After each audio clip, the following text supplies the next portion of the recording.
देखिए,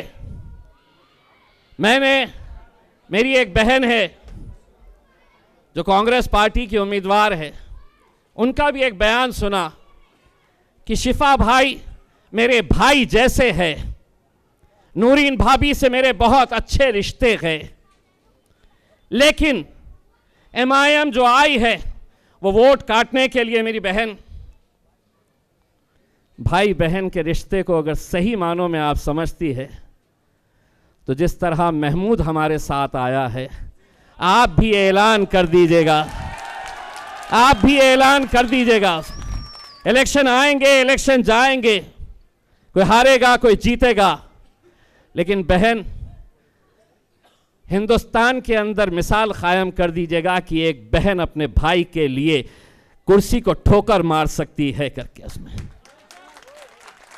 आ जाइए, मैं आपको भी दावत दे रहा हूं।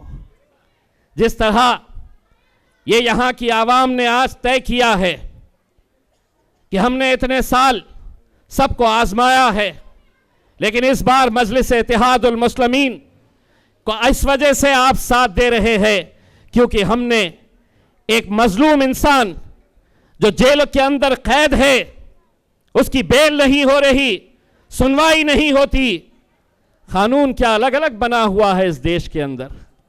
हम ये सवाल नरेंद्र मोदी से पूछना चाहते हैं, अमित शाह से पूछना चाहते हैं, कितने साल तक तुम एक इंसान को जेल के अंदर कैद रखेंगे? अगर दोषी है तो बताओ, लेकिन आज तो सिर्फ एक आरोप लगा हुआ है, आरोप के ऊपर इतना बवाल मचा हुआ है। मचाने वाले कौन है?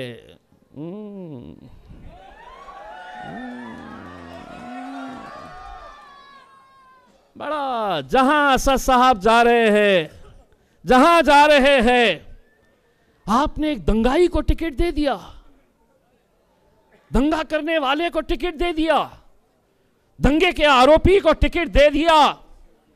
तो एक बात सुनो, और नरेंद्र मोदी अमित शाह को भी सुनाओ ये बात।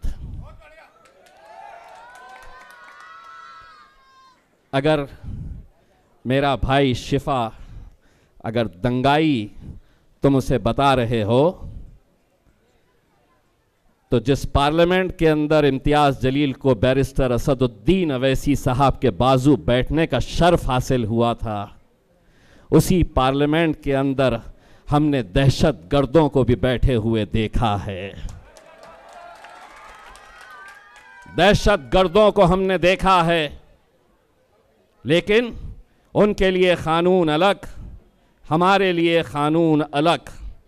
लेकिन हम बोलेंगे, हम लड़ेंगे, और ये इलेक्शन ओखला की आवाम का इलेक्शन है मेरे भाई। अगर मैं ये कह रहा हूं कि उम्मीदवार यहां पर आपके बीच में नहीं है, इंशाअल्लाह दुआ करिए, दुआ करिएगा कि उन्हें बेल के ऊपर, पैरोल के ऊपर अदालत रिहा कर दे। अगर वो पैरोल के ऊपर आ जाते हैं तो अमानत भाई उसी दिन अपना डब्बा बंद करके कश्मीर निकल जाइए, टहलने के लिए चले जाइए। वैसे भी बहुत बना लिए है, सुना आपने, रखने के लिए जगह तो नहीं होंगी तो थोड़ा खर्च करके आ जाइए उसमें। लेकिन मेरे भाई, ये इलेक्शन आप लोगों को लड़ना है, भूल जाना है। अगले कुछ दिनों तक हर शख्स अपना नाम यहां पर, हर शख्स का नाम यहां पर क्या होगा? मैं हूं शिफा रहमान। आपको अपना नाम तब्दील करके यह समझकर इलेक्शन लड़ना है कि मैं इलेक्शन लड़ रहा हूं। और यकीन मानिए, ये लोगों को बड़ा शौक आता है, बड़ा शौक होता है कि पकड़ो इन्हें, डालो जेल में, पकड़ो इन्हें, डालो जेल में। इंतजार करते रहते हैं कि कब आएगा, किसको हम लपेटेंगे, किसको डालेंगे। ये तो वैसे भी इंतजार करते रहते हैं कि कब हमारे मुंह से कुछ निकले अगले दिन दनादन चलाए, ब्रेकिंग न्यूज, ब्रेकिंग न्यूज।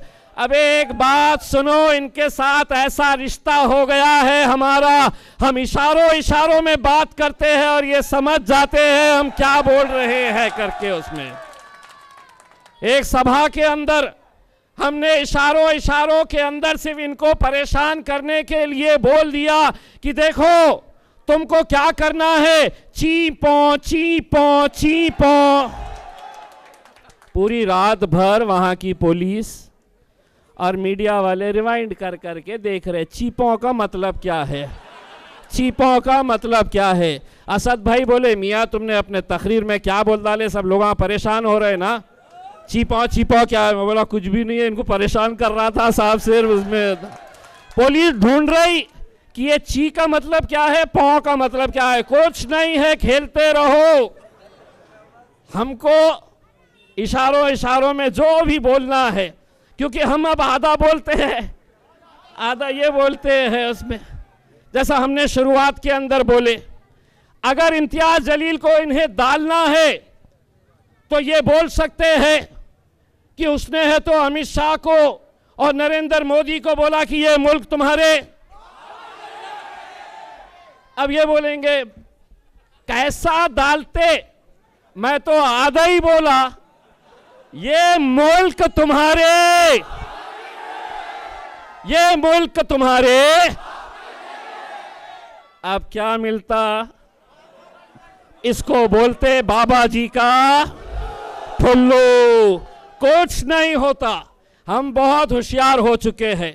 इंशाअल्लाह मैं आप लोगों से ये दरख्वास्त कर रहा हूं, एक एक घर जाइए, जो अपने नहीं है उन्हें मनाइए, जो हमसे दूर है उन्हें समझाइए और ये बताइए ये इलेक्शन उन दो छोटे मासूम बच्चों के लिए है, हमारी भाभी के लिए है। और इसी तरह से हमने जो ताहिर हुसैन साहब को वहाँ पर दिया है, उनको कामयाब करिए।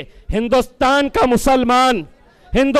का मुसलमान आज टुकटुकी लगाए हुए इस ओखला की कॉन्स्टिट्यूएंसी के ऊपर नज़र गाड़े हुए है। वो देखना चाहता है कि वाकई में इंसान यहाँ पर रहते हैं या उनका ज़मीर मर चुका है। आपको 5 तारीख के दिन ये साबित करना है कि यहाँ इंसान रहते हैं और उनका ज़मीर जिंदा है। नारे तकबीर, नारे तकबीर, नारे तकबीर। इंशाअल्लाह 2 दिन के बाद शेर फिर आएगा यहाँ पर, जिसका नाम बैरिस्टर असदुद्दीन अवैसी है। बहुत बहुत शुक्रिया।